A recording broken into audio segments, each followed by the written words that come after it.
Good evening, everyone. Thank you for joining us in this evening's global webinar series on the entrepreneurs of Vietnam adapting to the COVID-19 crisis. We are honored to have with us two speakers for tonight. So the first speaker is Ms. Thao, who is the CEO and manager of Incubator.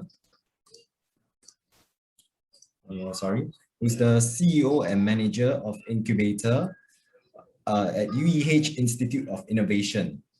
And the next speaker is Mr. Binh, the co-founder and director of SSVN Survival Skills, Social Enterprise, and SiGen. So without further ado, let us welcome Ms. Thao for her talk first.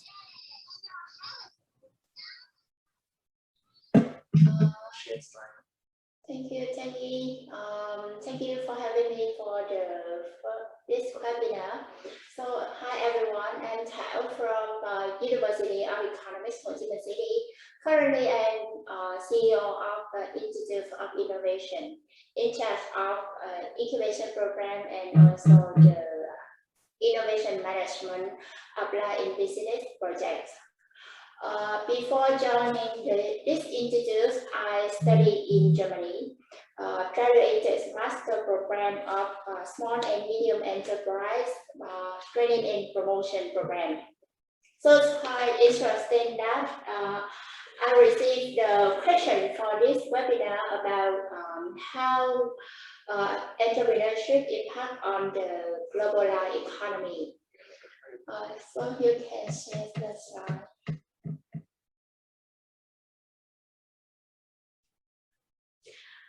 At the very beginning of my master program, professors asked me about the relationship between entrepreneurship and economy. So in this day, I had no idea about the entrepreneurship and also the relationship between entrepreneurship and global economy. Because in 2015, the term of startup entrepreneurship, startup ecosystem is very not popular in Vietnam. Along the way, so I researched and I studied in the entrepreneurship management. So I realized that beyond the entrepreneur can set the freedom for their career path, or they can self-manage their company. The entrepreneurship also another perspective to impact the global economy. As you see on this slide, for the entrepreneurship, it can impact on global economy in two perspectives. The first one, job creation, and the second one, they can develop new modern sector. And I think this is very, very interesting that people can join and can train themselves to become the entrepreneurs.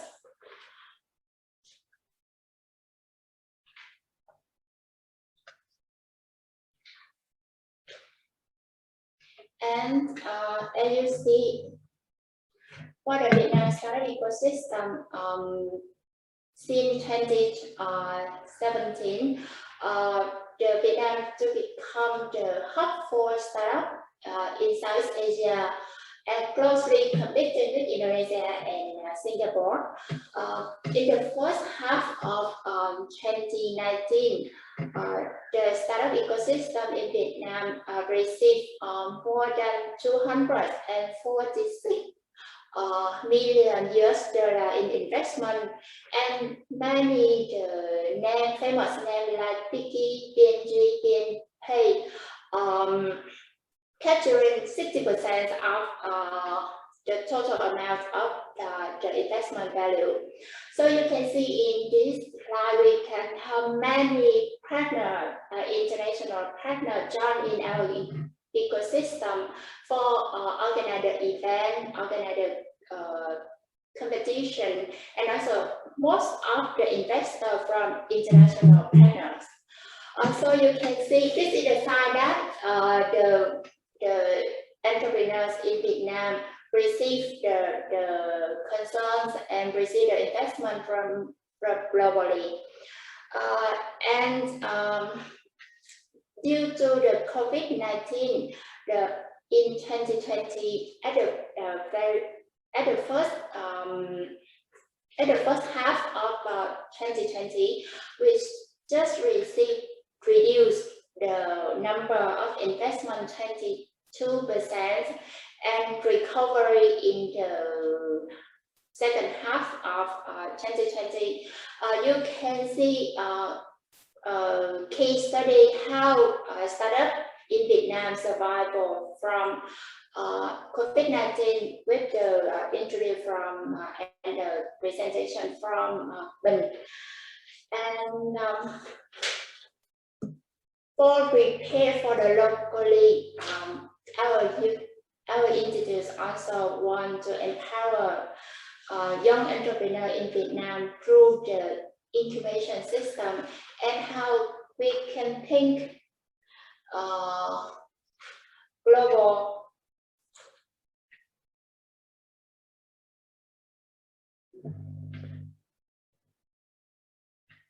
So wait a minute, I will change the slide.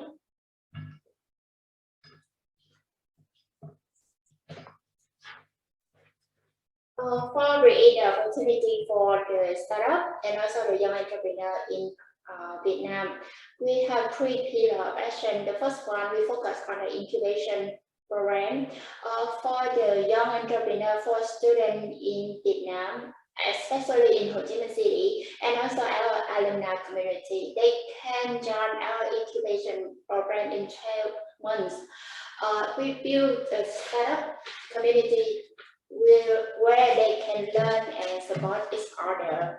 But also one of the survival skill Vietnam, also one of our incubating.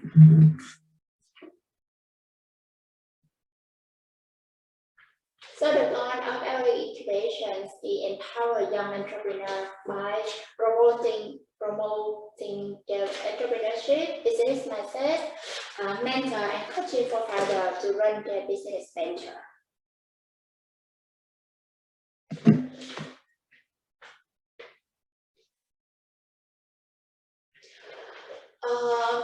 And at this time, we'll have 3 in-tests and with 37 startup and 12 mentors.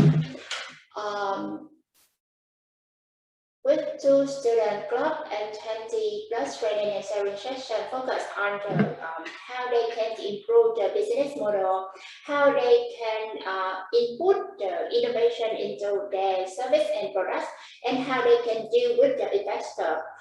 One of the most event we organized last year is the startup festival in South region. And it attracts more than 100 startups from Southeast Vietnam to join and call for investment.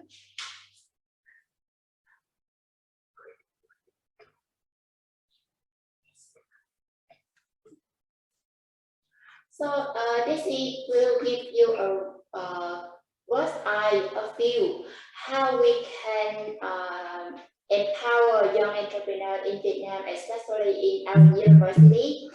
We have the exchange program, especially with the foreign university and foreign incubator, to give a global view and perspective.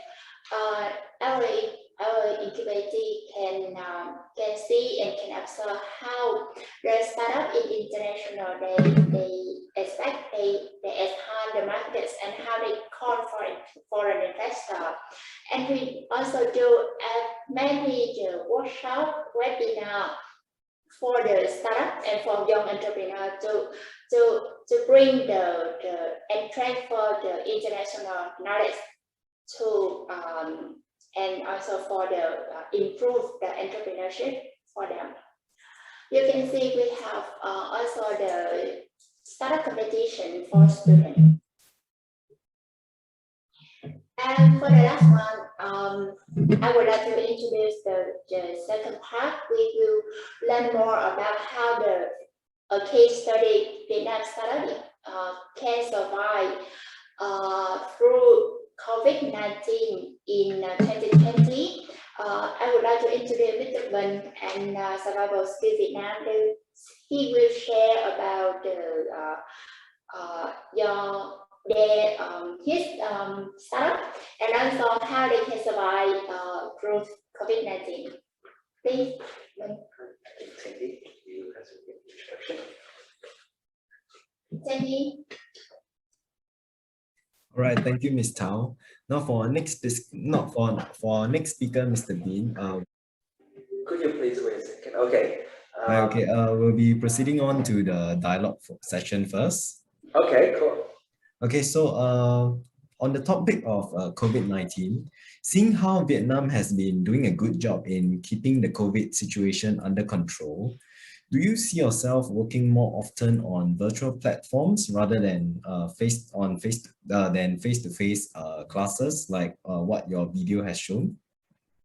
I see. Actually, we have been very big enthusiasts for a virtual platform before COVID happened. You know, like, and also it's a trend, and it's like anywhere else on earth. We have to adapt more to the virtual platform. Actually, where Vietnam are doing a good job in keeping the COVID-19 in check. However, you know, we always have like the cycle. For example, when COVID happened, we have the social distancing and everyone have to move online. And after that, like when the COVID is not there anymore, then we have to be back to normal. So we switch very constantly between online and offline, and also like, but like we have a risk that like COVID-19 is always around the corner. I mean, like, for example, for now we don't have social distancing anymore, but like, I don't know, in the next several days, another COVID outbreak will happen, and we have the lockdown, the social distancing again, and it's very challenging for us to predict the cycle. But in fact, like we have to adapt a lot to the virtual platform.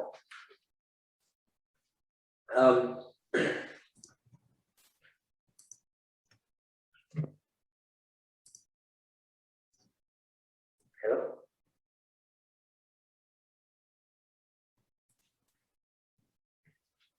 Okay, so since from what we understand of the nature of SSVN survival skills business, for example, we know that you do education for things like CPR. So has it been more challenging for you to be doing such classes online as compared to physical class where you can show them and better educate your students on how do you actually go on with the procedures?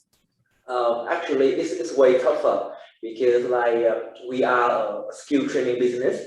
Actually, like, you know, this is like, you know, swimming skill. You cannot look at someone swimming on television and you can learn to swim. The same for CPR and first aid.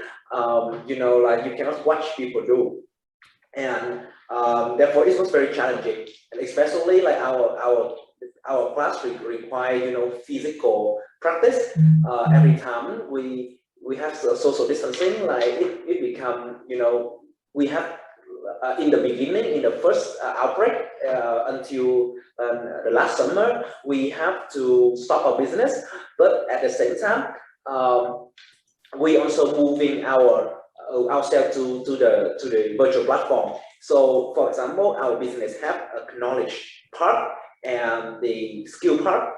Knowledge is something you can share online. So we move the theory online, like YouTube, TV show. We have an e-learning platform too. But for the physical part, we still keep it offline. But but it's still better than they cannot do anything. And also, but also like we have a good base of customer that, you know, like for example, when we don't have a virtual platform, we have to wait until COVID is controlled to launch the event, the class. But now we can launch. We can like sell in a prepaid mode, so people can buy the online component first, and then they can wait until COVID is controlled to join the physical class, and it helps us address the challenge of, you know, cash flow. It is kind of like our online platform is like an enabler of prepaid business. So was it challenging for your business when COVID-19 hit, and how has COVID-19 actually affect your startup? Oh, it's actually it's very interesting. Like we have a full impact of COVID-19. For example, we have like international trainer, and before COVID-19 happened, like almost 100% of our class are carried out by Australian trainers. And when COVID hit, there is no, you know, airplane, no flight anymore. So we couldn't carry out the old business. So we have to train our Vietnamese trainer online. And then when COVID is controlled, we launched the Vietnamese trainer. And the second thing is, because of social distancing, we have a lot of contract. Like before the new year, we have lots of contract for the whole year. And then suddenly everyone canceled the contract with us because they didn't know when the class will be open again. And also our customer getting poorer too, because like we identify ourselves as a premium medical education educator. Therefore, our price is kind of expensive. And when our customer get poorer, it's hard for them to afford, even though we give them a discount, because we have a lot of customer in education sector and travel sector and hospitality sector. All those sectors were affected badly by COVID, so we lose our customer too. However, we see it also we have an advantage. Like we have digital transformation really early when we founded in like 2018. So you know we get used to work from home. So when COVID happened, it doesn't change our internal operation. So we just keep working. And also, even though we didn't have an e-learning platform, but like before COVID, we also make a lot of experimental project with like the TV channel or YouTube. So we learn a lot of experience in doing, you know, training video. And then we also teach ourselves in building like e-learning platform. So we launch our e-learning business in like 3 months after COVID happened. I think it's also a good thing for us too. But still, I recognize the challenge to the education sector because of COVID. Okay, so another short question for you. What were the reactions of the people around you, like your family and friends, when you told them that you're going to start up and be an entrepreneur with your business? If you ask me like 3 years ago, people were surprised because like, you know, like I don't know if it's the same as Singapore.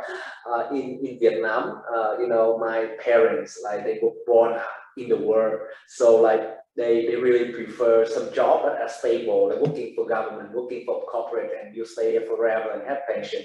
And you know, like having a startup and doing this kind of thing is kind of risky. And especially when people think about startup, they think about you know, technology and finance, but like actually like we have technology too, but it's like add on to our service, and our service is kind of health education. And at that time, we don't have any you know, CPR, first aid provider, professional training provider in Vietnam. So it's something new, and nobody believed that like somebody will buy this. and people say like this is something for an NGO, not a business. You cannot sell this kind of thing. You should you can only give it away for free. So yeah, it's actually a bit challenging. And also like I live in another town, so I have to live it.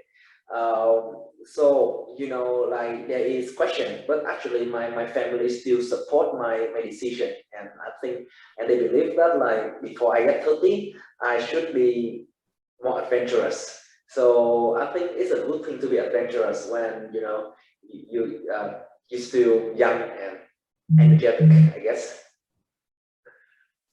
Okay, so let us now move on to the introduction video for Mr. Binh.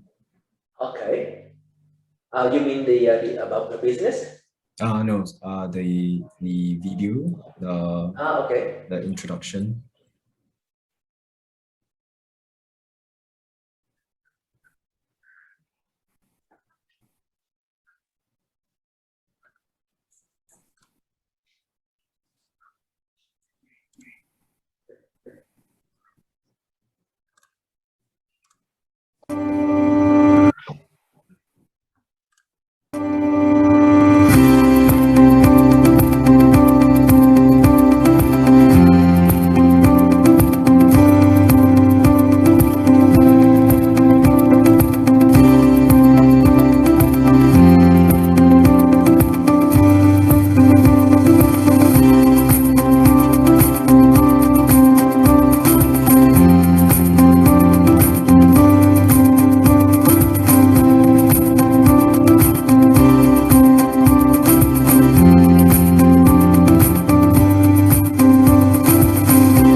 All right, so Mr. Binh, from what I understand, you have prepared some slides for us tonight to introduce to us more about your startup. So would you like to share with us?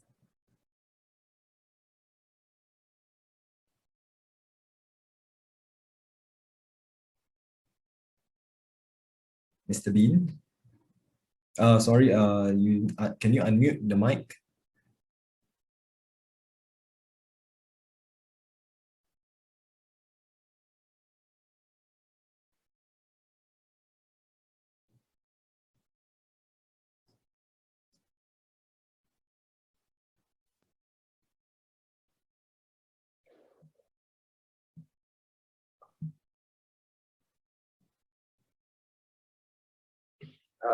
Please wait me a second. No, no problem.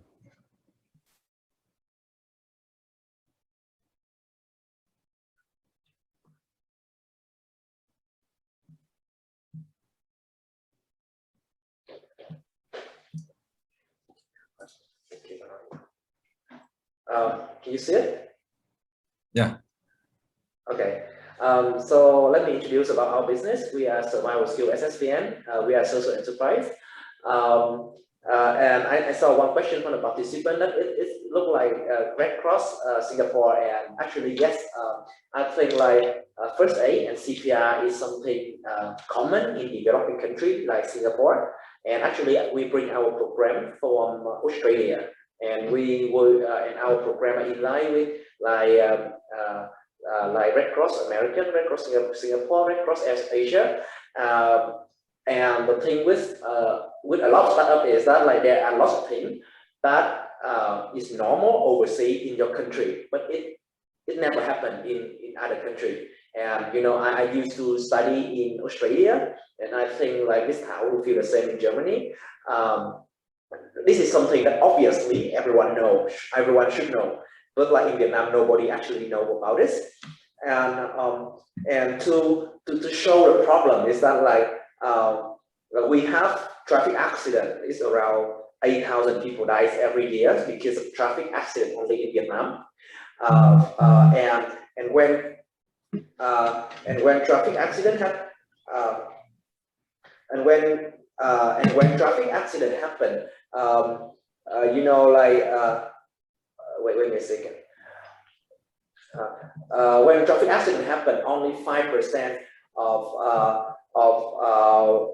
you know, bystander know how to do first aid. So which lead to like 1,000 deaths. Like, I mean, like 1,000 people die, not because they have a severe accident, but actually because nobody around them can help before getting them to hospital. And the fact that and also like lots of people, they want to help, but they help in an incorrect ways. They also kill people too. And about the drowning, we have 2,000 kids die in Vietnam every year, and most of the time, because they don't know how to do first aid, they just jump into the water and save other kids, and then they usually die in a group. And the same for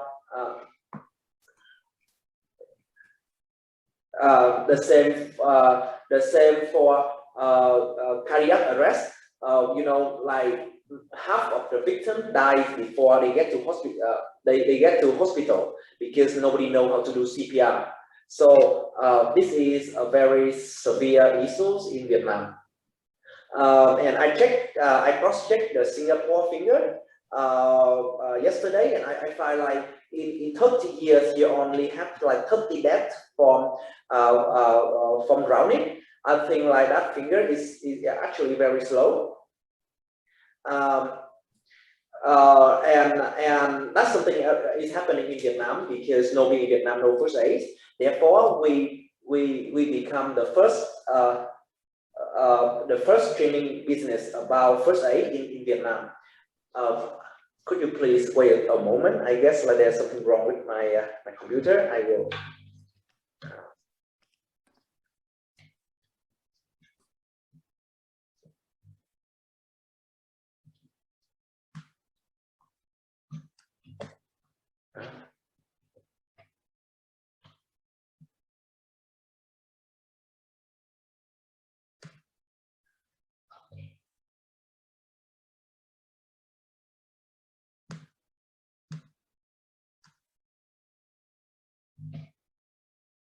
Oh, sorry, it's back again. So we are founded with a mission to reduce preventable death and injury in Vietnam via first aid education to international, and we aim to have 10 million learners to have access to education. 10 million mean like 10% of Vietnamese population, which is like in 10 people there is one person who know first aid, so that if somebody have an accident, somebody can help correctly. This is something really normal, you know, in other country. I heard, for example, Australia, if you see a traffic accident, 7 out of 10 bystander know what to do in that situation. But thing is totally different in Vietnam. And this is what we are hoping to achieve by we try to save lives by helping everyone learn first aid. And last year is a very eventful year. Like I said earlier, international flight canceled, and in Vietnam we don't have first aid trainer, we don't have paramedics, so we have to get like Australian paramedics to Vietnam for the training.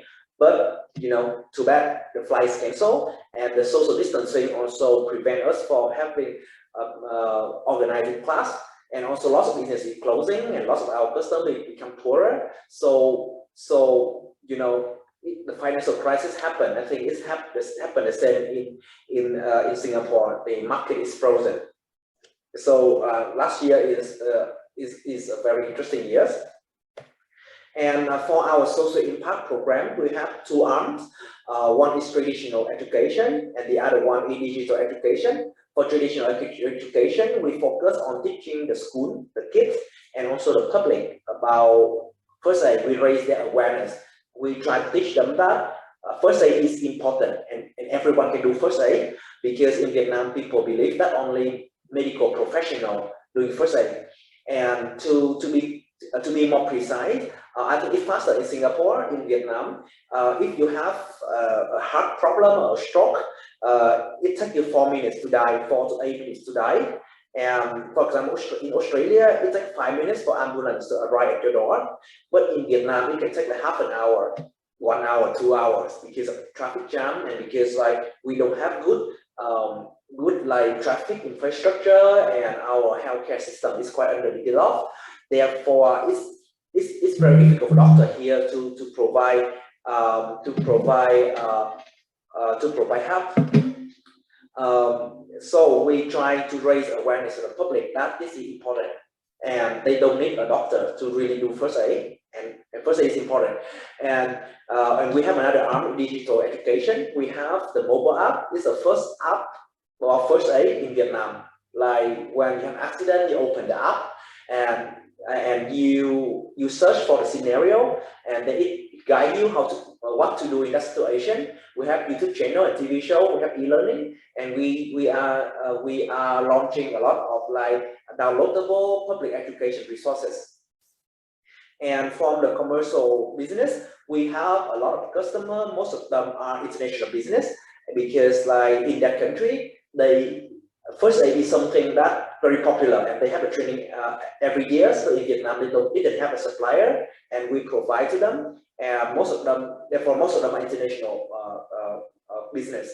And we are very happy that recently, lots of Vietnamese business and Vietnamese schools are paying attention to this. They in the past, they think it's a waste to spend money to learn first aid because nobody think that they will have problem. But nowadays, people recognize that if they invest $1 in first aid, they will say $10 to prevent the accident.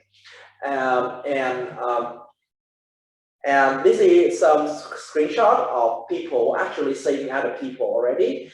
2 years ago, we have a really big contract to teach to like several thousand Grab bikers. And with first aid, they always on the street, and they save a lot of people on the street already. And they could, and you know that the citizens call them like heroes, and they save lots of people. And also not only Grab, we have a lot of transport startup like Binh. They really love this one, and they believe that it's really good for their bikers who are partners, their clients, and also the image, their public image too. And we have a lot of family who already save their family member with first aid. And we have this biker. He have a good leadership, and he was left alone when he got accident. And then he was motivated to found his own SOS team. It's a volunteer team. Around 10 p.m. they go on around the street, and then they're looking for victims. And then in the last 1 year, they already saved 2,000 traffic accident victims already, and he's become a hero in his city. And we are a social enterprise. I think social enterprise is something very new. The reason we become a social enterprise is that like we used to be an NGO, and because nobody understands first aid, so we didn't get donation or support or sponsorship from any party from Vietnam or from overseas. Like in Vietnam, they didn't know what first aid is, and for overseas partner, they couldn't believe that first aid it's nothing in Vietnam. They thought it's something very popular, but it's not like that. Therefore, we come up with our business model. It's a freemium business model. So we give away knowledge with a lot of methods like traditional training and digital education, app, YouTube, and we have the skill training. We charge for it. And our business model is a blend of for-profit and non-profit. With our for-profit business, we provide our non-profit department with expertise, with technology, with reusable material, and we do a lot of non-profit too. It's a part of our social commitment, and it's also we also educate the market, so the market get bigger and get more customers for-profit. And we have increasing the people who approach first education throughout the years. Even in 2010-20, with COVID, we achieved the same with 2019 thanks to our digital transformation. You can see that like the red part is online user, and we are having although last year we couldn't have a lot of offline learners, but we have a lot of online learner already. So even though like it's what I didn't call it a success, financial success, but I call it a digital transformation success too. And that also means that we now can deliver, first aid education without, geographic barriers, like in the people in rural areas or in mountainous area or very far away from us can also have first aid education. I think that's the end of my presentation. In case you have any question, please do ask. Okay, thank you, Mr. Binh. Yep. Now let's move on to the Q&A.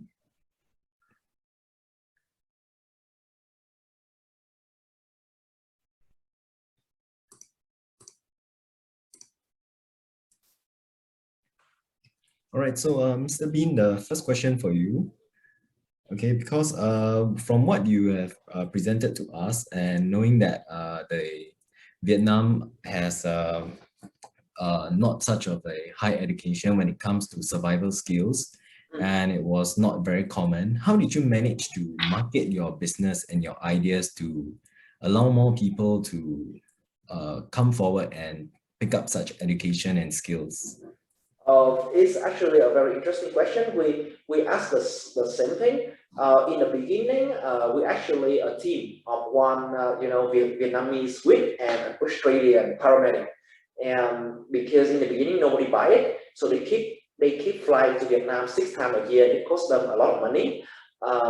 So in the beginning, we actually, demonstration. We provide free training to educate the market. That first is important, and we have a very clear focus on quality and the engagement in the class. Our class just is not only provide them the training, we provide them inspiration and purpose, so they become our ambassador. And in the beginning, we have just a few people in the class, and even though we do it for free, nobody joined. But nowadays, like thanks to our persistent effort in quality, we have a lot of like word of mouth, and that is the best method in this kind of unknown products. For example, when we say first aid, like on Facebook, nobody know what first aid is, but like for example, your friend, you say, hey, first aid is really important and it's very good to children, your parents, because they are very vulnerable. So they bring our spirit to their family, and they also tell the same to their boss. Therefore, like that's the reason why we have our first customer. Actually, our first customer come from our community education. It's more or less like educating a market and providing a demonstration to what first aid is. So it's just like any other business.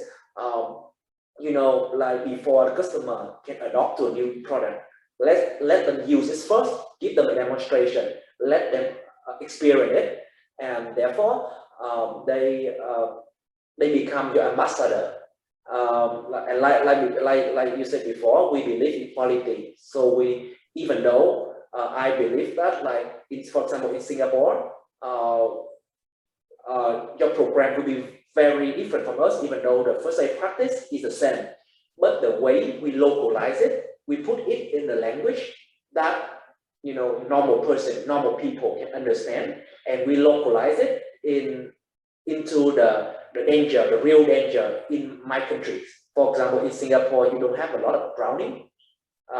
You have very little people die because of drowning. But here in Vietnam, for example, we go to a coastal area, we talk more about drowning, and people feel it relevant.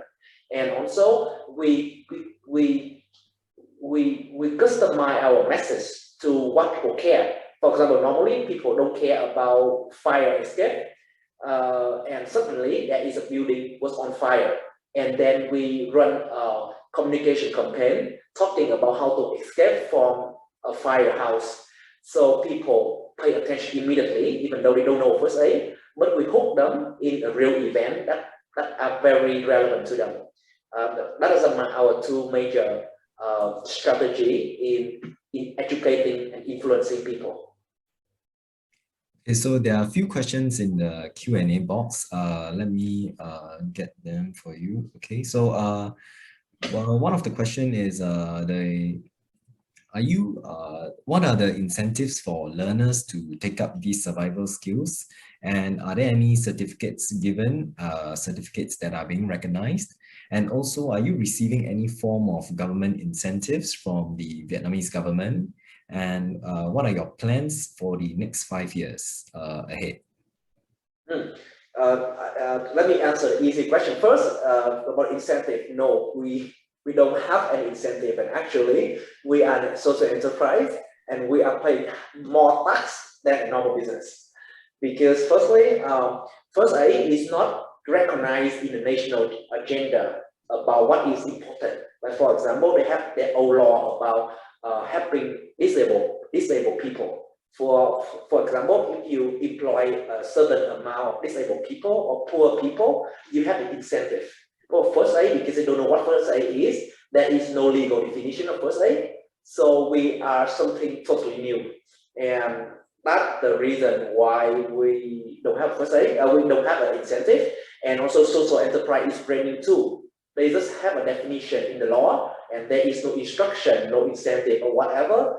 Therefore, we didn't receive an official incentive from the government. However, through the UII, the University of Economic Opportunity and the Center for Innovation, we have another kind of support. So, for example, they provide us with venue, with training, with mentoring, and I think that's the kind of support we have.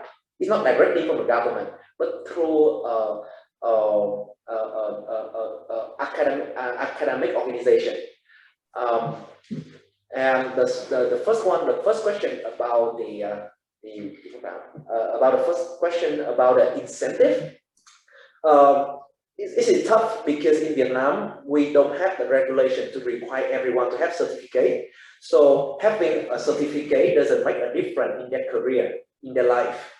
Or you know, like for example, there are just a few industry. If you want to work in that industry, you have to have a certificate and renew it every year. But in Vietnam, that there are only a few industries that are required to have a certificate. Therefore, however, the common things when people come to us is that they care about the safety of their own family. I think that's really our success. You know, the majority of our customer in the beginning was people who already have accident or they saw their family have accident. For example, I have one high school student. Up 2 months after he died, he joined our class because he feels it's important. And he told me that like if he just knows CPR 2 months earlier, he already saved his dad because he has a cardiac arrest. And that's a success story. But those people are ambassador, and later on when they share our story to more people, people proactively come to us to learn to prevent the future accident. And also we target the white collar. The white collars are the group of people who can afford this kind of service, and also they can care more about the future safety.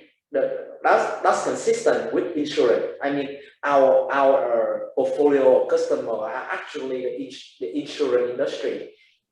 We are selling our service to people who want to have safety to protect themselves and family in the future, and they believe that this is a wise investment to do so.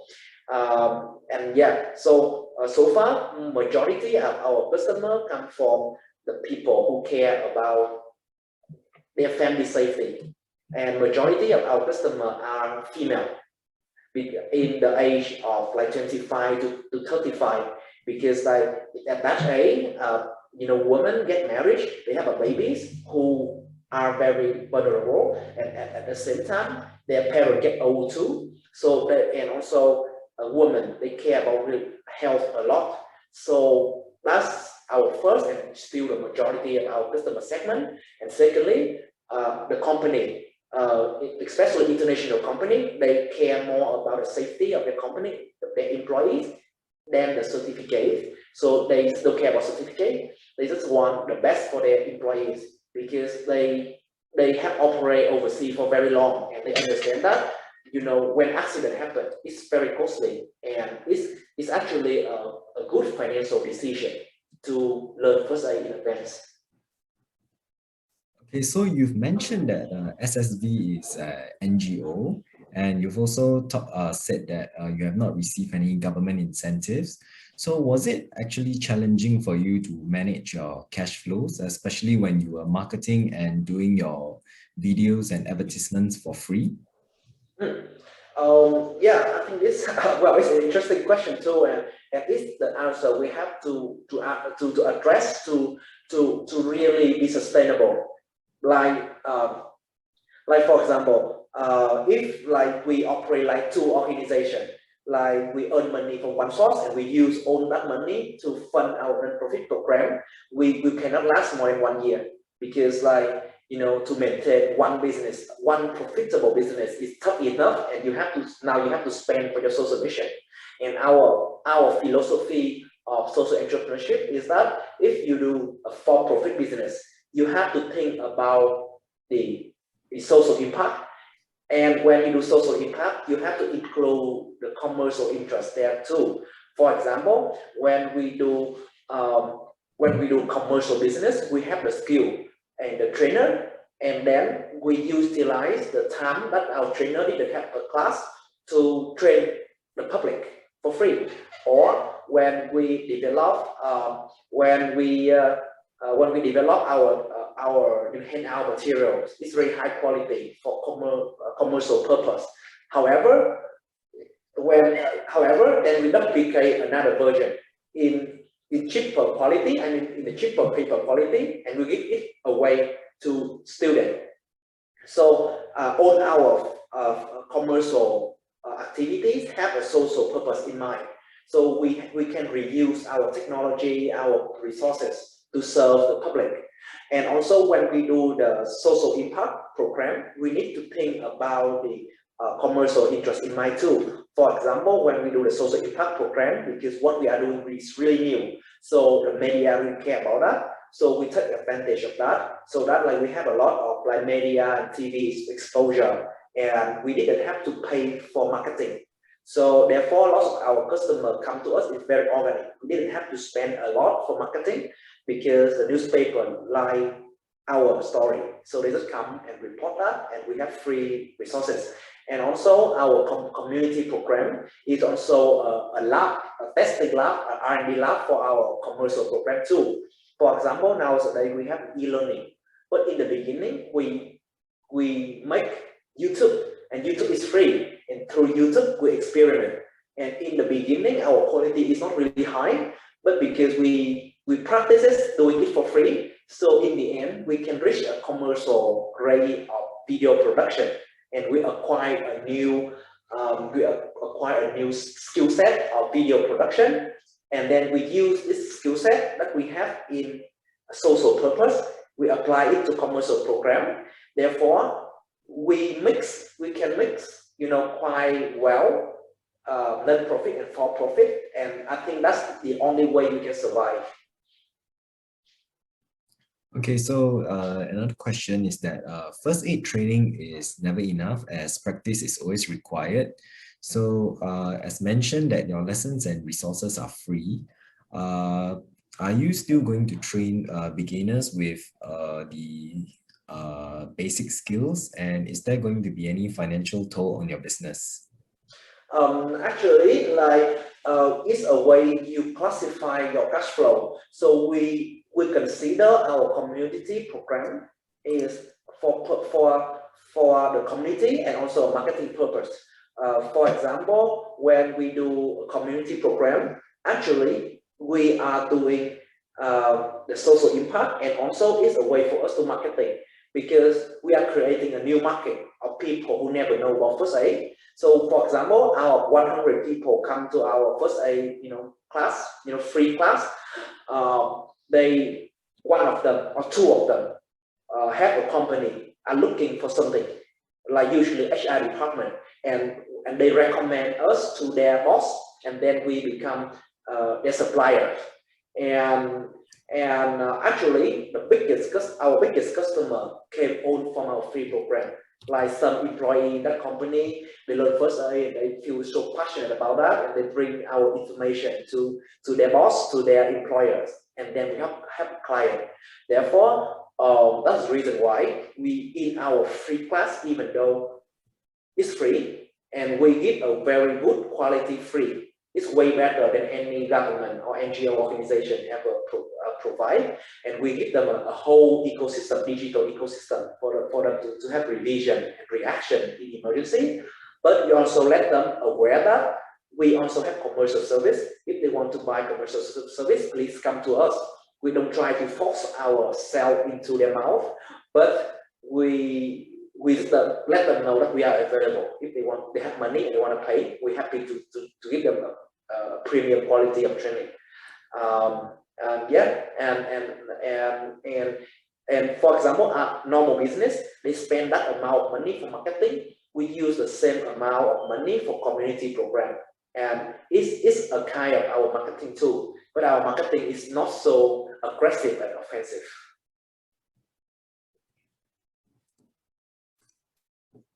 All right, so last question on the Q&A. So we have seen from your slides that you have received great feedback on your online courses as compared to your physical courses. So will you be actually continuing with more online courses even after COVID? Actually, our online courses, our e-learning system, it was invented to deal with COVID. But nowadays, it's become an integrated part of our training program. For example, people can go online and learn on our e-learning system, do the test for a certificate about theory first, and then when they join our offline class, they can have more time to do practice instead of like we just keep repeating on the theory again. And after the class, they still have their account for 365 days. So which means after the class, if they forget anything, they can go back to our e-learning platform,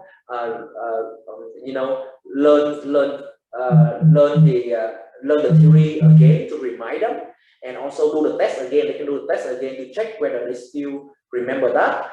And like it's become a new add-on value to our traditional service rather than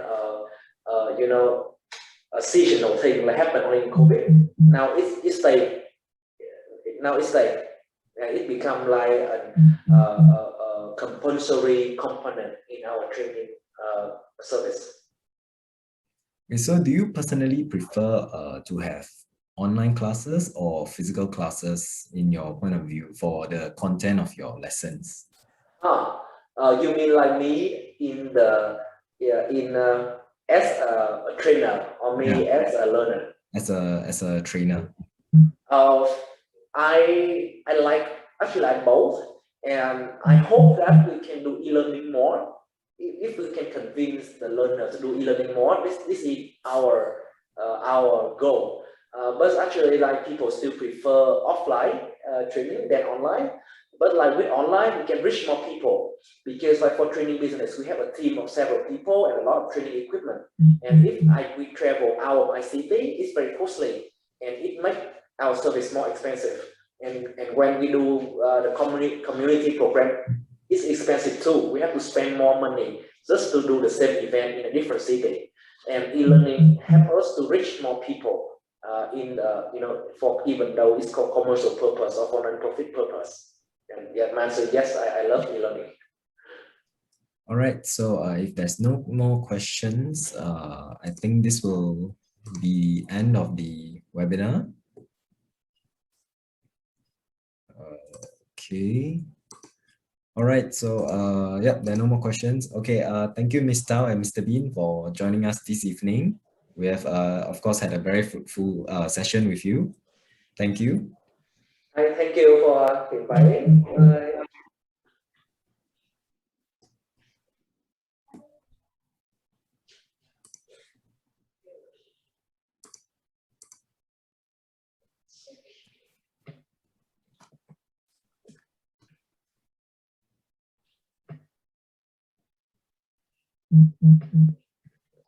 There are some participants thanking you all on the chat.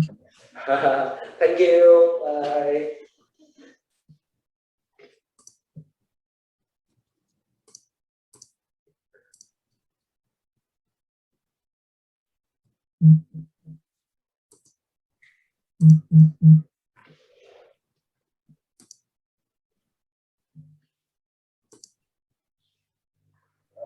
Okay. 5 minutes.